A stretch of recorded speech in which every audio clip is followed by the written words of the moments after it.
Hey there. Welcome back to The Awakened Heart, a podcast for healing women.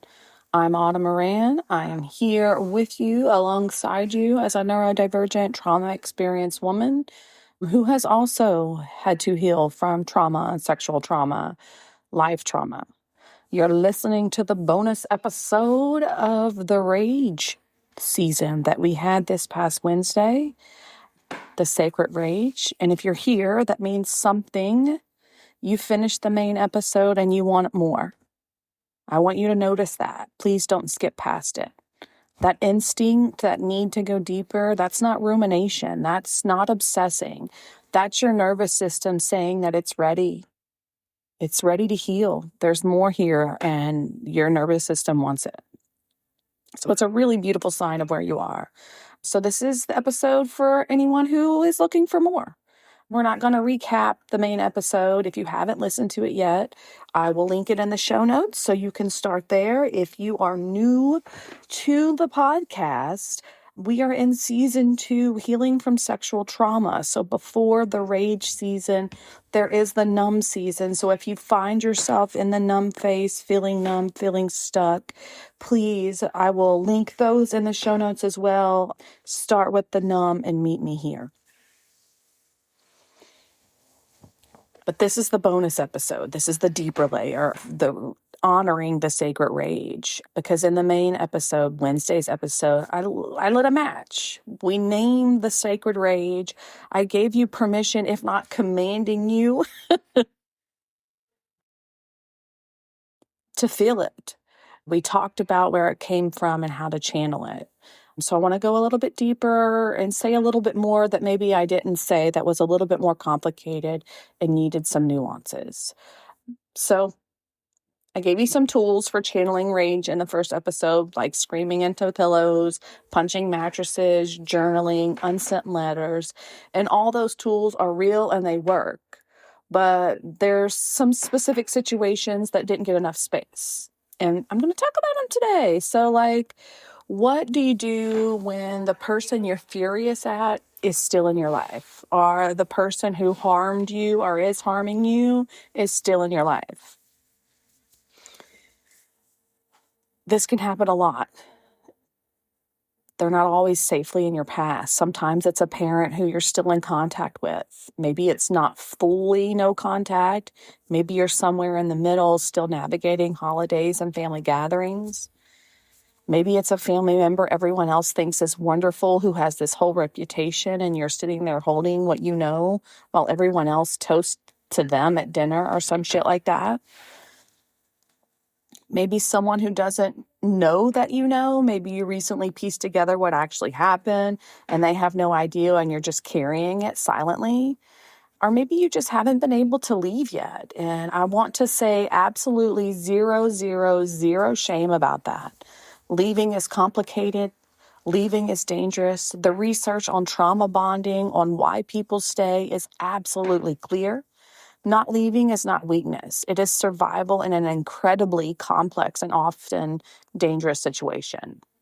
So you're holding live, active, burning rage inside your body while you sit across from this person, while you see their name on your phone, while everyone around you acts like everything's fine. Your nervous system is being asked to do something incredibly hard. Contain fire in a paper bag. What the fuck? While functioning normally while keeping you safe. What? That's wild. And, on top of that, you have the neurodivergent layer. Masking is already costing you everything. You're spending an enormous amount of energy managing how you appear, how you come across, what you let show. Adding the weight of contained rage on top of masking is fucking exhausting in a way that's just almost incredibly hard to explain to people who don't live it. There's sometimes no words to explain, especially if you have RSD, rejection sensitive dysphoria, which means the fear of their reaction is real and physical, not just anxiety. The thought of expressing anger and having it met with dismissal, punishment, or having it turned back on you isn't just scary, it's almost physically unbearable. So of course you contain it. Of course you contain it. Most of us were explicitly taught that our anger was too much or it makes us crazy long before trauma even began. We were the kids who felt things too big, who reacted too strongly, who were told we were too dramatic. So we learned to hide it perfectly. We learned to smile and nod while everything in us was screaming like, shut the fuck up, get the fuck away from me, you're an idiot. Maybe not those words. And the hypervigilance, right? The thing that kept you safe as a kid, the constant scanning of the room, the reading everyone's moods, knowing exactly when the energy shifted, that hypervigilance makes contained rage even harder because you're acutely, exhaustingly aware of every micro expression, every shift in tone. You're tracking everything while trying to hold everything together inside. So what can you do with that? I'm going back to some of the stuff I listed a little bit earlier. The unsent letter, but go further than you think you're allowed. You've probably heard, you've heard it if you've listened to the previous episode of the unsent letter, like write it, don't send it. And that's solid advice. Like, yes, do it. But I want to push you just a little bit further if you would like. Write the letter you would never ever send. Say the things you would never say out loud. Be ugly, be specific, be cruel if you want to be cruel on paper. Call them exactly what you think they are. Say exactly what you wish had happened differently. Say exactly what you wish you could say to their face. Don't edit it. Don't soften it. Don't make it fair or balanced. This letter is not for anyone but yourself. It's not for anyone to read. It's not for anyone to receive. It is for you to get it out of your body and onto paper. And then this next part really matters because I want you to complete this ritual. Burn it, rip it into confetti, bury it, flush it. Something physical needs to happen, something intentional, something that signals to your nervous system, this is done now. This energy has been released. Your nervous system needs a completion signal. It's been holding an open loop for a long time, and the ritual can close it. There's like this, I've seen this technique in the yoga world and in the mental health world, but it's kind of like where you open your palms, like you're going to fill both your hands up with water and splash your face. You open your palms and you imagine your worry. This is just another thing to do. And you imagine your worry, your concern, your fear, whatever it is, something that's consuming you. Put it in your palm. Imagine it in your palm. And then I just want you to set it aside. Depending on how big it is, how heavy it is, you can set it right next to you and say, hey, I'm going to put you down for right now. And then I'll come back to you in 20 minutes and I'll deal with you. Right? Or you can put that thing outside the door. Close the door and tell him you'll come back in 20 minutes. This isn't about writing a letter. This is about, hey, if it gets too heavy, set it aside, come back to it.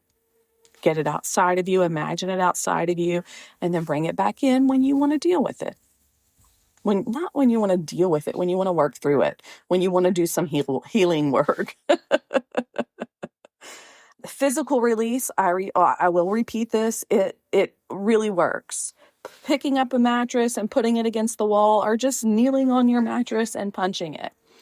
Ice smashing, put some ice in a cup or a bowl and go outside, find some concrete and just smash some ice. These aren't just symbolic movements. Rage is stored in the body as unfinished movement. When something threatening or violating happens or has happened, your body had an impulse to fight, flee, do something, and that impulse got stopped. It got suppressed. Most likely because it wasn't safe to act. Maybe because you froze. Maybe because you were a child and had no options. But that incomplete action is still living in your tissue. And physical release is literally finishing what your nervous system started. It's not a metaphor, it's physiology. So when you punch the mattress, you're not just venting, you're completing a motor pattern your body has been holding for months or years or decades. There's a gap between, there's there's a little bit of grief when it comes to that gap between what you can do and what you wish you could do. Between the conversation you deserve to have and the conversation that's actually safe or possible. And pretending that that gap isn't real or pushing yourself toward confrontation that isn't safe is not the answer. Sometimes the work is making peace with the fact that you will not get the confrontation. You will not get the acknowledgement. You will not get the apology. And you might never get to say directly to their face what you need to say. And the grief of that is its own thing. The rage about not being able to express the rage in its own layer is like its own layer.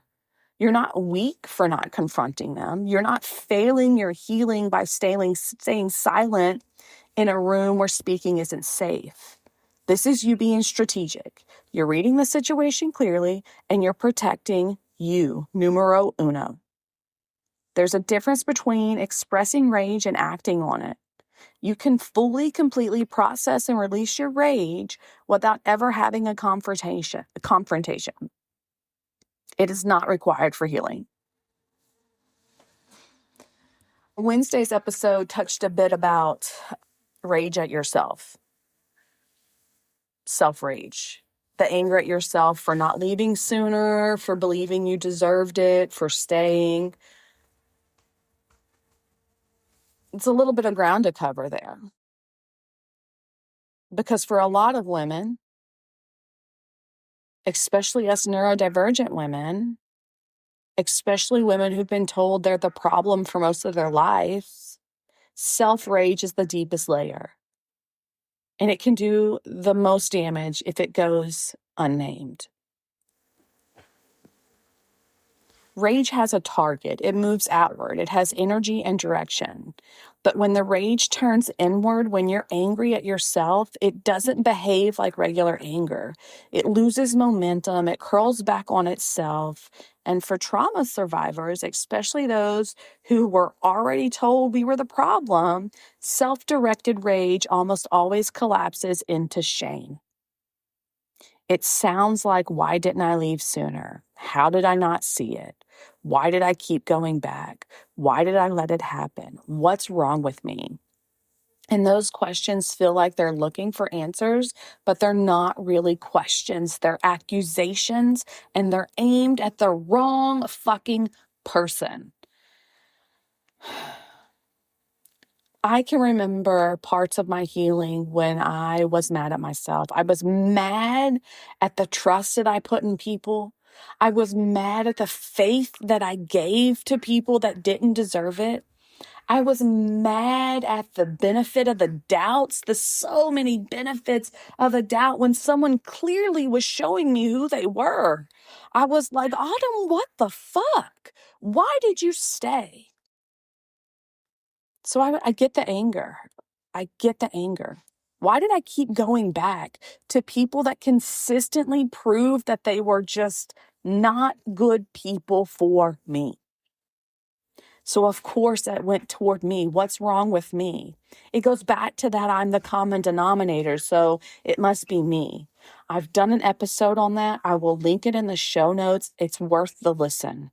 Because even though you're the common denominator,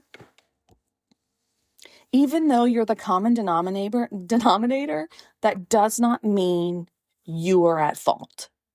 There's so much more to it. So, self-rage is grief in disguise. Please hear this. You're not actually furious at yourself. You're heartbroken for the version of you who didn't know yet, who stayed because she thought that's what love looked like, who went silent because silence was the only option she could find, who believed them when they said she was too much, too needy, too dramatic, imagining things. She wasn't weak. She was surviving. in real time with the informations and resources she had in the environment she was in. But many of us were never taught to trust our own perception. We were gaslit about our own experiences so consistently, told we were overreacting, misreading, being too sensitive, that we lost the ability to recognize harm when it was happening in real time. When your baseline growing up was your perceptions are wrong, you're too much, your reactions are disproportionate, then when something genuinely harmful was happening, of course you second guessed yourself. Of course you talked yourself out of what you were sensing. Of course you fucking stayed. We were trained to distrust ourselves. That's not a character flaw. That's the result of years of being told your inner reality wasn't real. And the freeze response? Let's name it. What looks like not leaving or not fighting back from the outside was, and in most cases, a freeze response, a nervous system doing exactly what nervous systems do when they calculate that fighting or fleeing isn't survivable. You don't freeze because you are weak. You freeze because your nervous system is trying to keep you alive. And that is not something to be ashamed of. If you're carrying self-rage, I want you to try sitting with some of these questions. I'm going to say them slowly. There's 4 of them, so please write them down, journal about them, or just give them some thought. What did I actually know then? Not what I know now. Looking back with everything I've learned since, none of that. But what did I actually have access to then?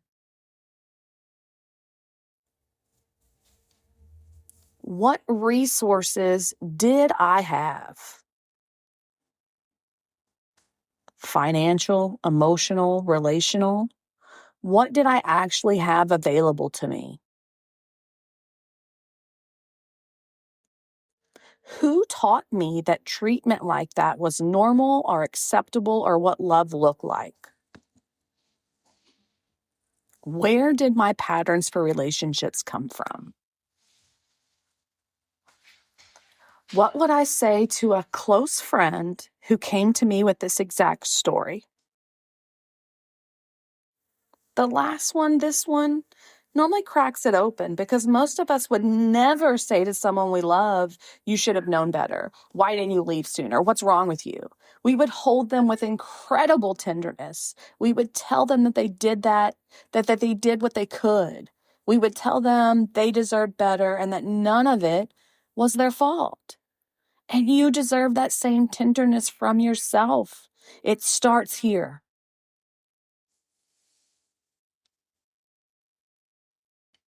And let's redirect this rage where it actually belongs. Point it outward to your abuser, to the people who didn't protect you, to the adults in your life who normalized it or looked the other way or told you that you were the problem, to the culture that told you to be small and quiet and grateful, to the systems that failed you.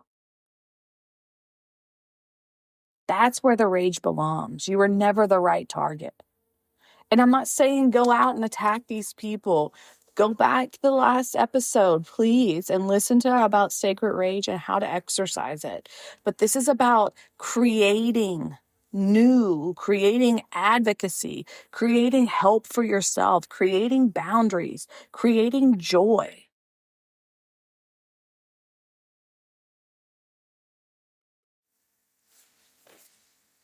So what about some shadow work, right? This is a piece that I like to bring to the bonus episode. It gets described a lot of in a lot of mystical language, but I want to bring it back to something concrete. Shadow work is simply this. Shadow work is the parts of yourself that you learned that weren't acceptable.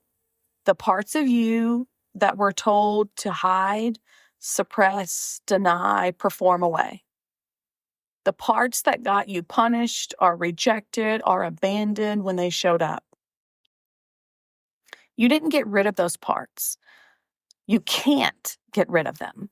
You buried them, and they're still there, running the show from underground, shaping your behavior, your choices, your relationships in ways you can't always see because they're operating below the surface. So shadow work is the process of becoming conscious of what's underground, not to fix it, not to eliminate it, but to see it, to say, aha, there it is. I didn't know that was there. Now I do. That's it. That's shadow work.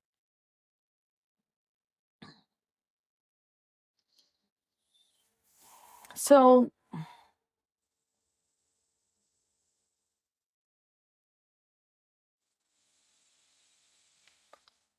I'm trying to think of the next step to go as far as shadow work, because we learned very early that your anger was dangerous, not neutral, but dangerous. Maybe your anger made people hurt you more. Maybe it got you punished. It was the thing that somehow always got turned into evidence that you were the problem. So you buried it. You buried it. You became the good girl, the peacekeeper, the one who smoothed things over, the one who swallowed everything and kept the peace and made herself small enough to be safe. And that was incredibly intelligent. That was your nervous system correctly reading the environment and adapting. That was survival. But the rage didn't disappear. It went underground. And from underground, it shaped everything. Who you allowed into your life, often people who mirrored what you learned to tolerate. It shaped how you tolerated before reaching a breaking point, how you talked to yourself, often with the same cruelty your rage would have directed outward, turned inward instead. Why you sometimes couldn't leave because leaving felt like making yourself a target for the very thing you spent your life trying to avoid. Maybe you kept finding yourself in similar dynamics, not because you're broken, but because your underground rage was running a familiar script. Why you sometimes exploded over things that seemed small and then felt the crushing shame after it.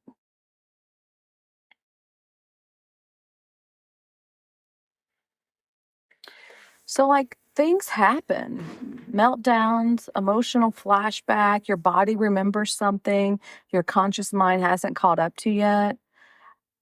You find yourself disproportionately angry at your partner, a friend, a therapist, people who are actually safe.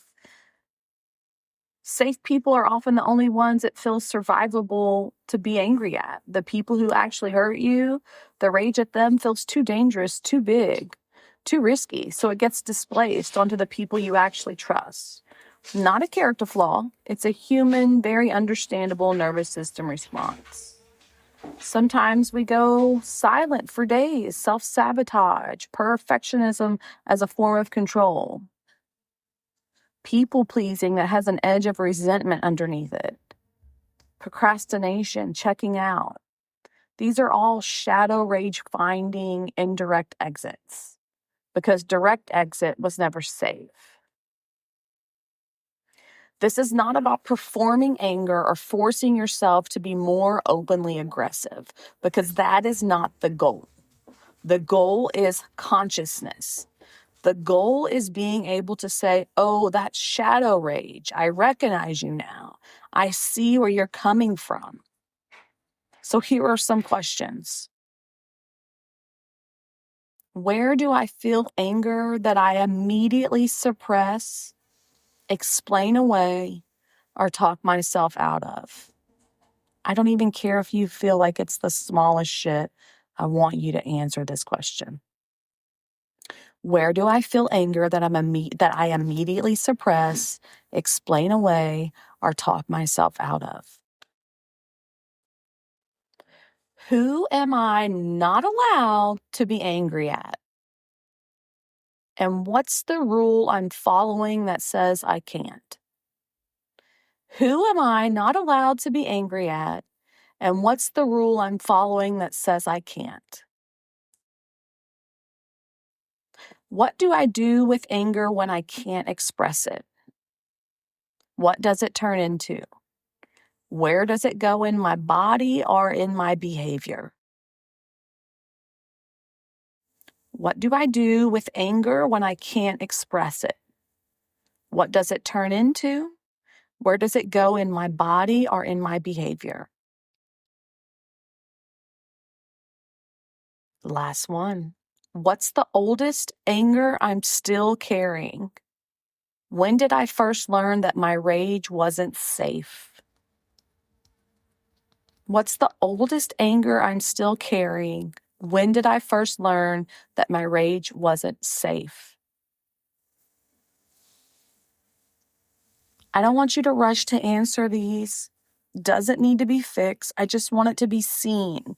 That's the work of just seeing it, acknowledging it, and saying, yes, this is here.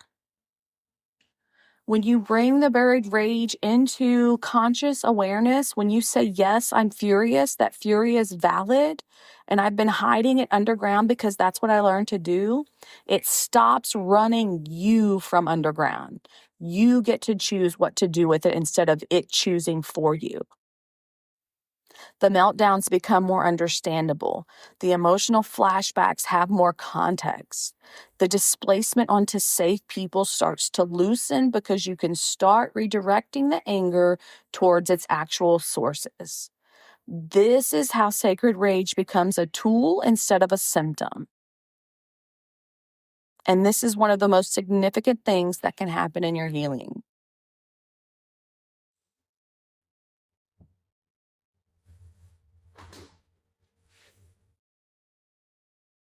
This rage season is a season. You will not be this angry forever. You are moving through something, not building a permanent home here. But sometimes, without realizing it, we can set up camp. So what does it look like when you're moving through? The anger has a target, a story, a reason. You can name what you're angry about and why. It comes in waves, intense when it comes, but it subsides and it's not constant. You can still access other emotional states. You can still laugh. You can still feel tenderness. You can still find moments of peace or joy. You're taking action, even small steps. Something is moving in your life, even incrementally. And the rage feels alive, like it's going somewhere, like it has a direction and momentum. So those were signs that you're moving through. So signs that you might be stuck. Everything makes you angry and you don't know why. It's generalized, unfocused, without a clear story. You feel righteous about the anger, but nothing in your life is actually changing. You're using rage to stay away from grief. The fury is easier than the sadness underneath it. And so you stay in the anger because the softer, harder feelings feel more dangerous. You're exhausted by it, but you can't let it go. There's a quality of being trapped in it rather than moving through it. And maybe the anger has started to feel like identity, like who you are rather than what you're going through. Getting stuck in rage can look different for us. It often looks like hyper-focus on the injustice, researching obsessively, replaying conversations and scenarios, building the case, going over and over the evidence for why what happened was wrong, why they were wrong, what you should have said. Your brain is doing what neurodivergent brains do. It's trying to solve something. It's trying to find the answer that will make this feel resolved. But this isn't a problem that can be solved by thinking. It's not a logic puzzle. It's a grief process. And the more you try to think your way through it, the more you stay in the cognitive loop rather than dropping into the feeling underneath. That's not weakness. That's your nervous system trying to find safety through understanding. It's an incredibly intelligent strategy for a brain that processes the world the way ours does. But at some point, understanding has to give way to feeling. The analysis has to pause long enough to let the grief come through. So what do you do if you're stuck? First thing I want to say is you're not broken. You're not broken. You're not broken. Stuck rage is almost always unprocessed grief asking for a different door. So what tends to help? Somatic work, getting out of the cognitive loop and into the body, working with a somatic therapist, or even just doing intentional body-based movement can help shift what thinking can't reach. Next, get yourself a trauma-informed therapist who won't tell you to calm down or move on. Someone who can hold the rage with you and help you find what's underneath. And thirdly, find a community of women who understand, women who've been in the rage season and have come out on the other side. Community doesn't fix it, but it reminds you that you're not alone in it and that there is another side. Name it. Don't shame yourself for it. You're at a threshold that's hard to cross alone. That's not weakness, that's human. The fact that you're here, that you came to this bonus episode, tells me something about you. You're not looking for the easy path. You're not trying to skip to the peaceful part. You're willing to go into the fire. This is courage. This is what healing looks like.